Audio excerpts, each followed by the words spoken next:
ప్రభునామమునకు స్తోత్రములు.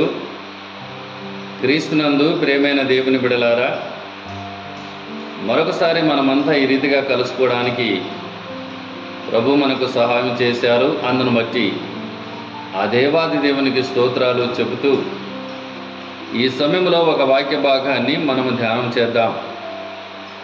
బైబిల్ గ్రంథంలో సామెతల గ్రంథం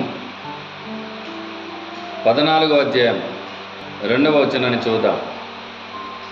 యథార్థముగా ప్రవర్తించువాడు యెహోవా యందు భయభక్తులు గలవాడు.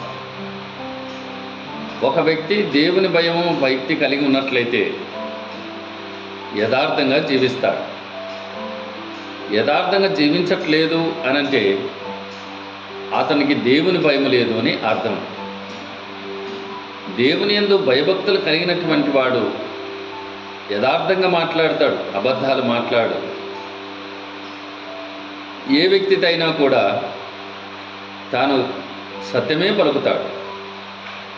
కనుక దేవుని యందు భయభక్తులు కలిగినటువంటి వారు యథార్థంగా మాట్లాడుతారు అని వ్రాయబడినట్లుగా మరి మన జీవితంలో యథార్థం ఉందో లేదో ఒకసారి పరిశీలన చేసుకొని దేవుని యందు భయభక్తులు కలిగి యథార్థంగా జీవించటం.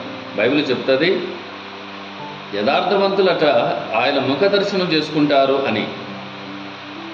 మనం యథార్థంగా జీవించకపోతే ఆయన సన్నిధికి చేరలేము, ఆయన ముఖ దర్శనం చేసుకోలేము. ఎందుకంటే మన జీవితంలో మోసము, అబద్ధము, అక్రమాలు ఉంటే ఆ పరిశుద్ధుడైన దేవుని ఎదుట ఎలా నిలబడతాం? కనుక ఇప్పటికైనా అలవాటు ఉంటే మానేసుకొని యథార్థంగా జీవిద్దాం. దేవుడు చూస్తున్నాడు కదా, మనం మాట్లాడే మాట కూడా దేవుడు వింటున్నాడు కదా అని భయం కలిగి జీవించగలిగితే అది దేవునికి ఇష్టమైన జీవితం. అటుకృప దేవుడు మనకు సహాయం చేయనుగాక. ఆమేన్.